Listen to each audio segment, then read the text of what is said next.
আসন্ন ত্রয়োদশ জাতীয় সংসদ নির্বাচনকে ঘিরে শেরপুর 1 ও 3 আসনে শুরু হয়েছে প্রার্থীদের নির্বাচনী প্রচারণা। নির্বাচনী মাঠে বিএনপি, জামায়াত ও স্বতন্ত্র প্রার্থীদের সরব উপস্থিতি থাকলেও মনোনয়নের আগে বা পরে দেখা যায়নি জাতীয় পার্টিকে। শাহিনুর রহমান পনিরের রিপোর্ট, জানাচ্ছেন ইশরাত জাহান। সদর উপজেলার 14টি ইউনিয়ন ও একটি পৌরসভা নিয়ে গঠিত শেরপুর 1 আসন, আর শ্রীবর্দী ও ঝিনাইগাতী উপজেলার 17টি ইউনিয়ন ও একটি পৌরসভা নিয়ে গঠিত শেরপুর 3 আসন।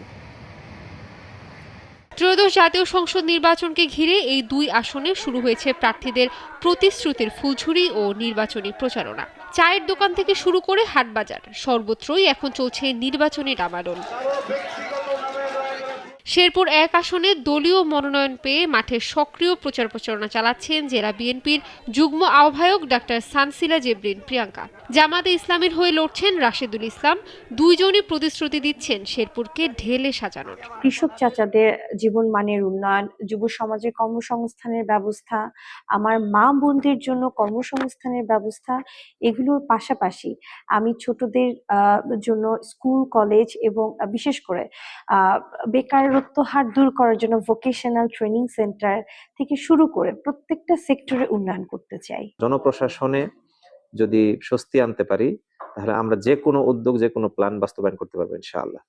এবং সেই সাথে আমরা শিক্ষাকে বেশি গুরুত্ব দিচ্ছি এবং নিরাপত্তার অগ্রগতি এবং একই সাথে আমাদের অবকাঠামো, বিশেষ করে রাস্তাঘাট এখানে একেবারেই ভঙ্গুর অবস্থায় আছে, এই দিকগুলোকে আমরা বেশি প্রায়োরিটি দিচ্ছি।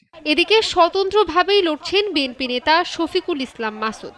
শেরপুর 3 আসনেও সমান তালে চলছে বিএনপি জামাতের নির্বাচনী প্রচারণা। আমি জনগণের প্রার্থী হিসেবে জনগণের কাছে আমি স্বীকৃতি পাচ্ছি এবং সেই হিসেবে আমি জয়ের বিষয়ে আমি পরিপূর্ণ আস্থা অর্জন করতে পেরেছি আমি বলে মনে করি, এবং আমি জয়ের বিষয়ে আমি পরিপূর্ণ শতভাগ আমি বিশ্বাস করি জনগণ আমাকে নির্বাচিত করবেন ইনশাল্লাহ। এদিকে ভোটাররা বলছেন সুষ্ঠু ও শান্তিপূর্ণ পরিবেশ পেলে যোগ্য প্রার্থীকেই বেছে নেবেন তারা। লেখাপড়ার দিকে মানুষ খেয়াল রাখবে এবং যুব সমাজের দিকে খেয়াল রাখবে, আমরা তাদেরকে ইনশাল্লাহ ভোট দেওয়ার চেষ্টা করব। নমনীয় ভদ্র এলাকার যোগ্য ব্যক্তি, রোডঘাটের কাজ কাম করবো, এলাকার উন্নয়ন করবো, জনগণের সুখ দুঃখের পাশে থাকবো। আমি এরকম যোগ্য প্রার্থী আমাদের যারা কাজ করবে এবং কি মাদক মুক্ত করবে, আমাদের উন্নয়নমূলক কাজ করবে, আমরা তাদেরকে ওই সময় দেখে শুনে আর কিছুদিন যাক, তারপর আমরা ইনশাল্লাহ ভোট দিব। এই 2 আসন থেকে আসন্ন ত্রয়োদশ সংসদ নির্বাচনে প্রায় 8,64,000 ভোটার নিজেদের ভোটাধিকার প্রয়োগ করবেন।